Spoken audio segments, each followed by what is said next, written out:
La France est un pays avec une longue tradition de chasse. Mais côté cuisine, les recettes classiques comme le civet de gibier ne font plus tout à fait l'unanimité. Je vais donc vous montrer aujourd'hui comment apporter un peu de modernité à cette tradition avec un tartare de biche à la taille. Allez, je vous montre tout. On va commencer notre recette par s'occuper de notre vinaigrette, du moins le début de notre vinaigrette. On a des noix de cajou et c'est ce qui va texturer notre vinaigrette. Donc ces jolies noix de cajou, on va les faire tremper dans de l'eau une bonne demi-heure. C'est ce qui va permettre de me les réhumidifier et tout à l'heure, quand on va les mixer, elles feront leur taf. On va s'occuper de tailler notre biche et on va les nettoyer. C'est-à-dire si on voit des petits filaments comme ici sur le dessus, ça on va l'enlever, d'accord? Donc avec la pointe de notre couteau, on enlève cette partie-là, qui ne sera pas forcément très agréable en bouche. Et ensuite on va tailler assez fin. L'intérêt de tailler notre biche, en fin de compte, au couteau, et de ne pas la hacher dans un hachoir, c'est qu'on va garder une certaine mâche en bouche. Souvent le problème quand on hache, après, c'est que c'est tout pâteux, et c'est ce qui fait que les gens n'aiment pas trop les tartares. Donc quand on fait un tartare, on le taille au couteau.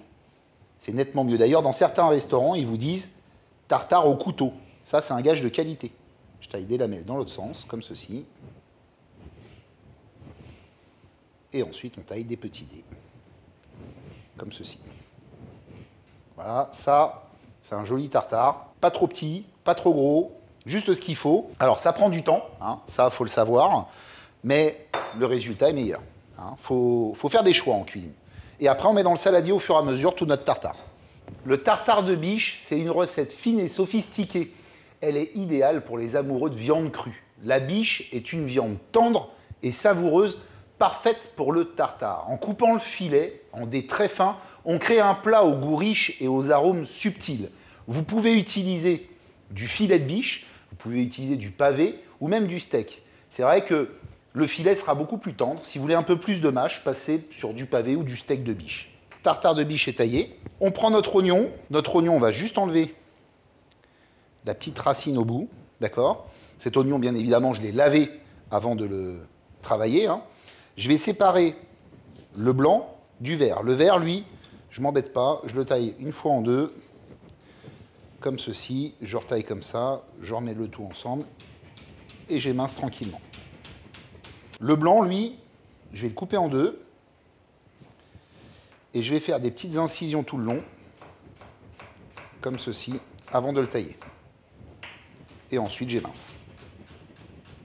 Je vais passer l'ensemble de mon oignon avec ma viande. Je vais ajouter de l'huile, de sésame. Déjà, elle va me parfumer mon tartare. Cette huile va me permettre également d'éviter que ma viande ne s'oxyde. Donc j'en mets une bonne petite lichette à la Maïté et je mélange. Ce qu'on pense souvent en cuisine, pour éviter l'oxydation, à mettre du citron. Mais ce qui fait que les choses s'oxydent, c'est l'air. Et quand vous mettez un petit peu d'huile, en fin de compte, l'huile enrobe votre ingrédient et évite que l'air ne passe. Et là, avant de mettre au frais, parce qu'un tartare, on le conserve toujours au frais, on va filmer au contact. Filmer au contact, c'est mettre son papier film directement sur sa préparation. Donc je tire mon papier film et je viens au fond de mon saladier bien poser mon papier film sur ma préparation. Ma viande n'est plus au contact de l'air, donc elle va garder sa jolie couleur. Parfait. Je vais réserver ma préparation au frais jusqu'à utilisation. On va pouvoir passer à notre vinaigrette, qui est le cœur de notre recette, d'accord? Donc, on va s'occuper déjà, pour commencer, du gingembre. Le gingembre ne s'épluche jamais avec un économe ou un couteau, il s'épluche à la cuillère. Donc, on prend une cuillère, et avec notre cuillère, on va juste frotter notre gingembre, et ça va nous enlever la peau. Ce gingembre, je vais aider mon mixeur, donc je vais le tailler. Donc, pour ce, je vais déjà le stabiliser, comme ceci. Et ensuite, je vais tailler des lamelles, comme ceci. Ensuite, je vais superposer mes lamelles et je vais tailler des petits bâtonnets. Donc là, je vais ouvrir mon blender et je vais commencer à mettre les éléments dedans. Donc, je vais mettre mon gingembre que je viens de tailler. Je vais ajouter également le piment. Alors, le piment, si vous êtes sensible, n'en mettez pas. Si vous aimez ça, mais vous n'aimez pas quand ça pique de trop, eh bien vous faites ce que je vais faire, c'est-à-dire vous coupez la partie verte de votre piment et vous allez fendre en deux votre piment. Attention, il faudra bien vous laver les mains après l'avoir fait. Hein. Et pour ceux qui sont sensibles vraiment au côté piquant du piment, bah vous enlevez les petits pépins qui sont à l'intérieur, cette partie-là. D'accord ? Votre piment sera déjà un poil moins fort. Donc je ne vais pas tout mettre, je vais en mettre, parce qu'il est gros ce piment, je vais en mettre la moitié. Et je vais aider également mon mixeur comme ceci. On met dans notre blender, on va se laver les mains et nettoyer notre planche.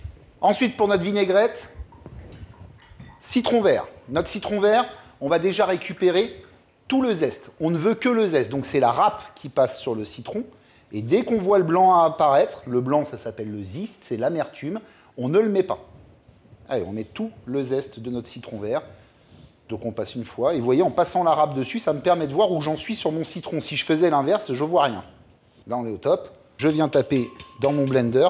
Mon citron vert, je vais le prendre et appuyer dessus pour commencer à presser le jus. Je taille en deux mon citron. Je vais me mettre au-dessus de mon blender.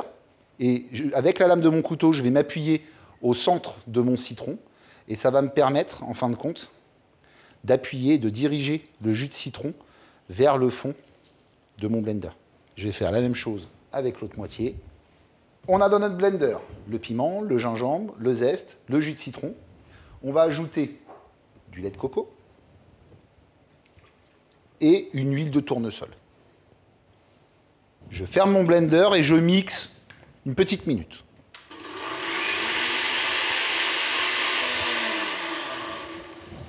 On commence à être pas trop mal. J'ai quelque chose de bien lisse, mais plutôt liquide. Là, maintenant, je veux texturer ma vinaigrette.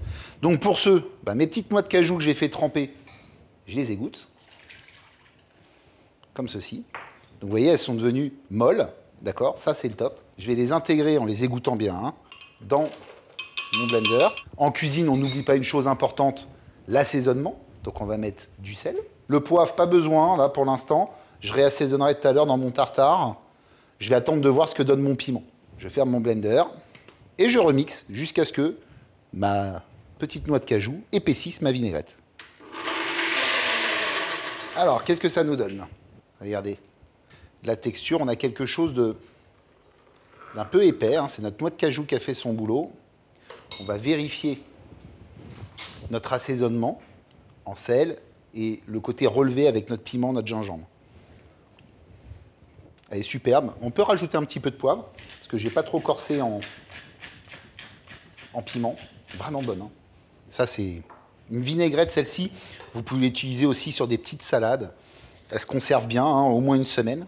Cette petite vinaigrette taille, c'est la clé pour apporter, en fin de compte, une touche d'exotisme à notre recette de tartare. Elle combine l'huile de tournesol avec du jus de citron vert et du gingembre et un piment rouge pour une saveur épicée et fraîche. Le lait de coco, lui, va ajouter une note crémeuse que j'ai en bouche, là, avec des équilibres, des équilibres et les saveurs piquantes et acides, créant ainsi une vinaigrette qui va être parfaite pour sublimer notre tartare.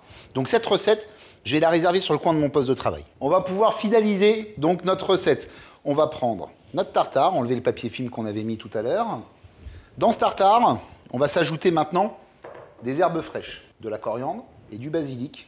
Donc on va effeuiller le basilic. Alors moi j'utilise du basilic normal. Si dans le commerce vous trouvez du basilic thaï, utilisez-le, ça sera très très bien aussi. Et on va ciseler notre coriandre. La coriandre, moi quand je la cisèle, je ne m'embête pas à l'effeuiller parce que les tiges sont assez fines. Par contre sur le basilic, les tiges sont beaucoup moins fines. Donc là on cisèle, le plus simplement du monde. On va faire la même sur notre basilic. On regroupe nos feuilles, on ne les écrase pas. Le but c'est juste de les regrouper entre nos mains, nos doigts, et on cisèle. Je vais intégrer mes herbes dans mon tartare. Ça, si vous le désirez, vous pouvez le faire même au moment où vous avez taillé votre viande. Moi, je le fais au dernier moment pour vraiment essayer de garder un maximum les herbes fraîches et ces saveurs qui vont exploser en bouche, mais vous pouvez vraiment, si vous le désirez, le faire au dernier moment. Ce qu'on va faire, c'est que celui-ci, on va l'assaisonner légèrement en sel, très légèrement, parce qu'on a aussi assaisonné notre vinaigrette. Et là, on va venir avec notre petite vinaigrette de taille, l'assaisonner. Donc là, je mets à peu près allez, 4 cuillères à soupe pour commencer. La vinaigrette, je la mettrai vraiment au dernier moment, hein, avant de dresser. Ne le faites pas à l'avance, parce que vous avez du jus de citron qui va cuire votre viande sinon. Hein. Donc vraiment au dernier moment. Voilà, j'en mets pas plus, là c'est très bien comme ça, parce que je vais venir en remettre dans mon dressage. Je vais goûter, voir si je dois rectifier mon assaisonnement, ça sera maintenant. Parfait. Je réserve de côté sur le coin de mon poste de travail. Le moment que je préfère, le dressage. On prend notre tartare, un emporte-pièce, et on va venir mouler notre viande au centre de notre assiette. On va venir mettre de la mizuna. Alors, si vous ne trouvez pas de mizuna dans le commerce, la mizuna, c'est une roquette. Hein, on appelle ça, c'est la roquette japonaise dans l'idée, hein, moutarde japonaise même on appelle ça. Donc on va venir en mettre autour, sinon vous mettez vous à la maison une roquette traditionnelle. Hein. L'intérêt de cette mizuna, c'est qu'on va avoir un petit retour un peu poivré en bouche, un peu moutardé même. Ce sera très sympa avec notre tartare de biche. Mais je sais que ça ne court pas les rues. Voilà, je viens faire un petit nid hein, autour de mon tartare. Je vais venir mettre un peu de vinaigrette de taille sur la mizuna. Petit filet comme ça. On va faire un petit rappel des noix de cajou. Donc je me prends deux, trois petites noix de cajou que je vais grossièrement concasser. Et je vais venir me mettre dessus comme ça. On peut se mettre aussi quelques pousses, c'est facultatif. Voilà, pour apporter un peu de gaieté, un peu de couleur. Petite touche un peu sympa, terre-mer. Chips de crevettes. Donc là, je les prends dans ma main, je l'écrase un petit coup et je vais venir en mettre comme ça, un petit peu autour de mon tartare sur la salade. Ma recette est terminée, mon tartare est prêt. Regardez comme cette assiette est appétissante. Moi, personnellement, je vais me lancer assez rapidement.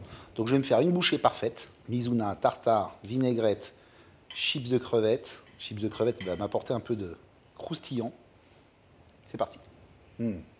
C'est incroyablement bon. La texture de notre biche est parfaitement tendre, tout en gardant une belle mâche, hein, car on l'a taillée au couteau, rappelez-vous. Et les saveurs de notre vinaigrette sont équilibrées à la perfection avec le petit croquant de notre chips de crevettes. On est fou de tartare de biche.